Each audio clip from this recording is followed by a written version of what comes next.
Yeah, look, I have to say, you probably need 2 days to do a conference like this. And I don't just say it because of how this has gone on. You know, the scope of what has been discussed is really pretty remarkable. And I would also say that we take ethics and morality as a given, but we rarely ask ourselves the questions about it, at least when we're making foreign policy. Tamir, you were describing in your talk, in a sense, a lot of what you confronted, but you were always dealing with the immediacy of a problem. And when you're dealing with the immediacy of a problem, you're not thinking about what are the deeper ethical questions that are being posed. You know, I thought that I would talk a little bit about the dilemmas that Israel has faced over Syria. But you talked about it. I mean, I could, but you talked about it. And so what occurs to me is something different. What occurs to me is that I should say something more about the American perspective and how it relates, or how it may relate to here. For those of you who have a political science background or international relations background, you know that in the literature there are really two categories of how you approach the world. There are the idealists and there are the realists. In the American tradition, the idealists are those who believe in values.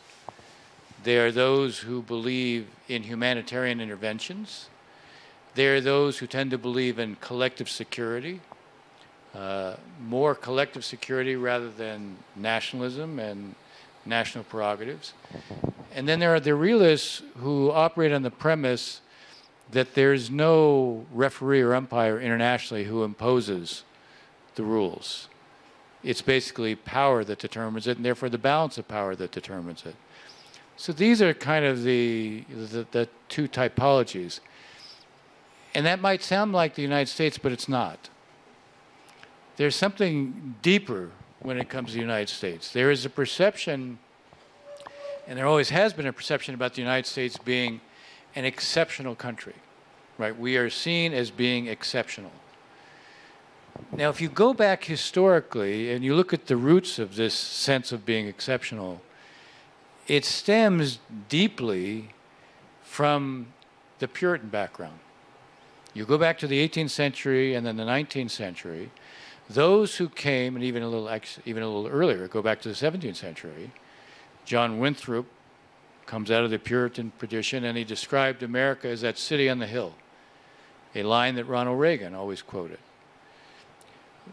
The perception was that people came to the continent, came to the colonies to escape oppression, and especially religious oppression. They came for religious liberty. And those who were the embodiment of this, and those who then became in a sense, the religious establishment, at least among the Puritans, they basically portrayed America as being this place that reflected God's bounty.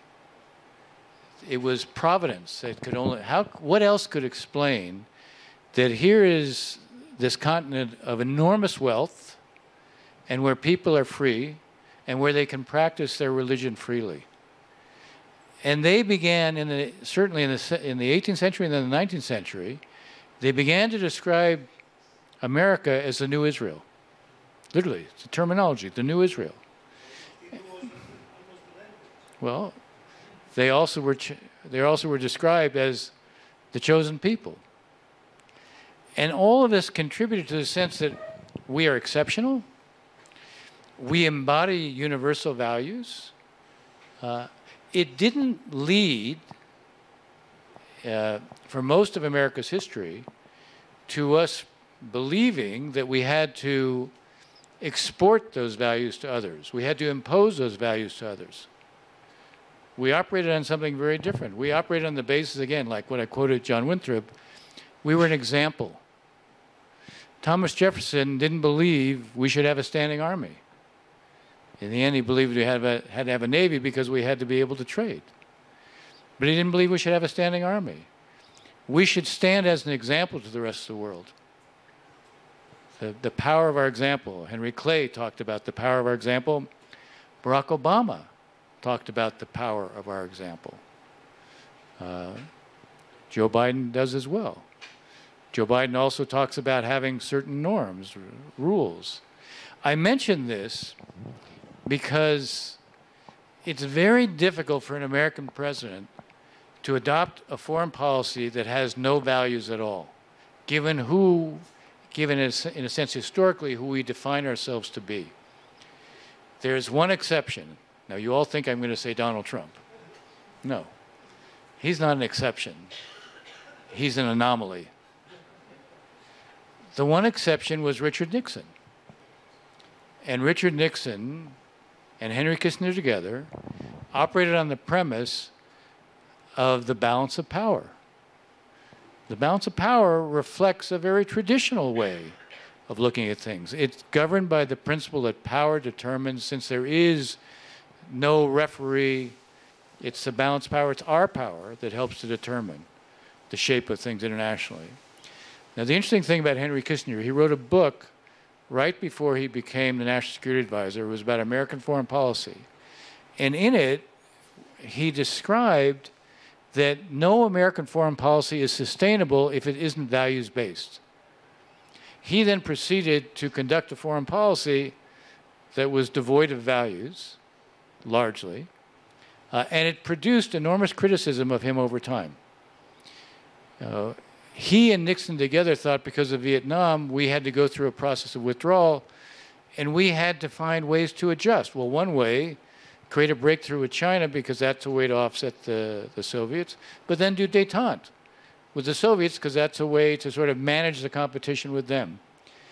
Ronald Reagan on the Republican side, Scoop Jackson on the Democratic side, thought that policy, the détente policy, was immoral and was challenged.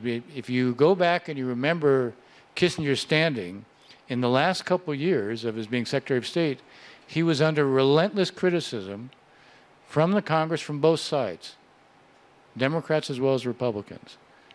He obviously has always had a great wit, and he described himself as a realist, and he said, only in America could describing yourself as a realist, only could that be seen as a criticism.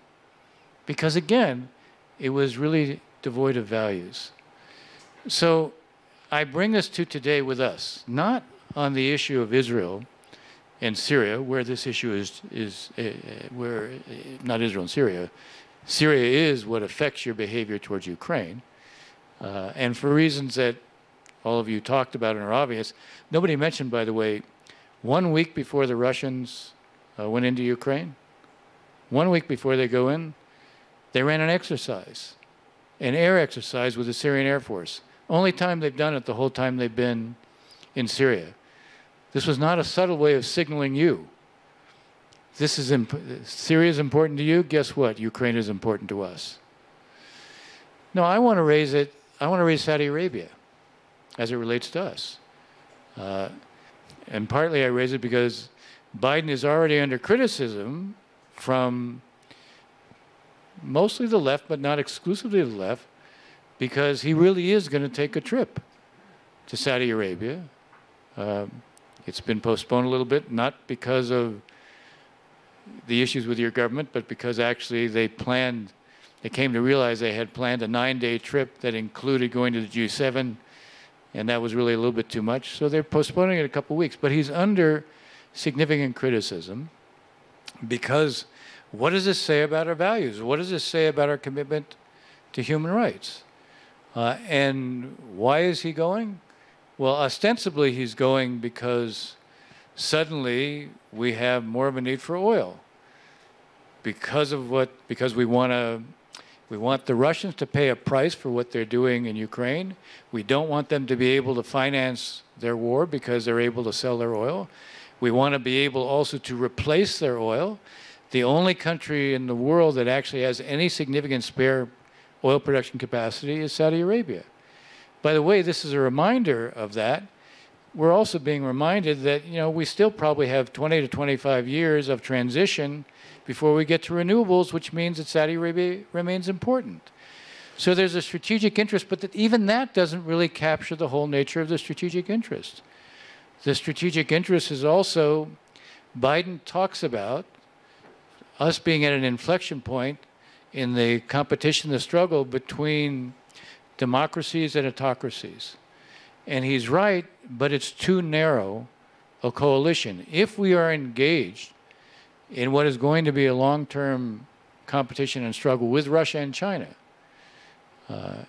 and we will be, Shalom, we will be in a long-term competition with China. It doesn't have to be unbounded, but in that competition, we need a broader coalition, not only of democracies. We need a coalition that includes states that are not democracies, but are also not revisionist states. Saudi Arabia is not a revisionist state. It is not trying to revise and upend the global rules of the game or the regional rules of the game. If we want international and regional orders, we need to have partners who are also not revisionist states. But if you look at Saudi Arabia today, it's also a state that's trying to build a resilient, innovative economy, and it's attracted to you. I just got back from Saudi Arabia the week before last.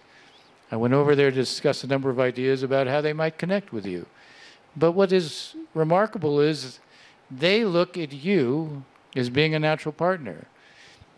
I have to say, I was struck, and not by the conversation that you had, the two of you had, because it is ironic that at the moment that some want to focus exclusively on the Palestinians, increasingly the Arabs want to focus almost not at all on the Palestinians. And again, that's not a case of right or wrong, but it's a case of reality. And I don't mean reality in terms of realism, the theory. I mean in terms of how do we change realities? I do believe we have to find a way to end occupation, but I don't know that Israel can do it by itself. I do think there is a role for the Arabs and the Saudis to play in terms of breaking the stalemate between Israelis and Palestinians, because I do think the more there is outreach to you by Arab states, including the Saudis, and it will come. That I can say. I mean, I've been there 6 times since King Salman became the king and the Crown Prince became the Crown Prince. This is a country that is being transformed. Its view of Israel has also evolved. Now it is literally taken as a given. I mean, I would say this time there was an inevitability to it. Well, when we think about how the Saudis fit into what we do, their relationship with you should be part of it. Our broader competition with China should be part of it. And the question becomes, what's moral?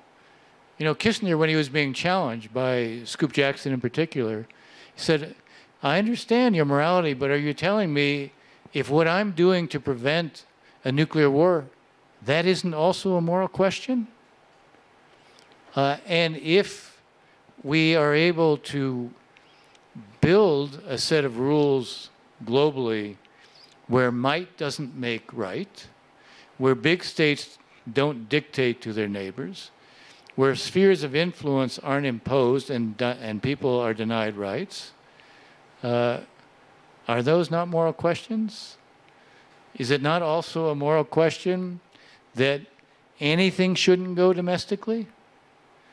I mean, I raise this because a lot of these moral questions, some are very distinct and clear. Others, you talked when you got up, or you talked about, the first thing you said was how complicated these issues are. They are complicated generally, but the issue of morality itself is also complicated. And this, I think, first of all, I welcome the discussion today. I'm glad it was done in your honor. I've been a long-time fan of yours, as you know. But I also think this is the beginning of what should be an ongoing discussion. We should think of other ways to pursue this. Anyway, it's been a long day, but a very interesting one.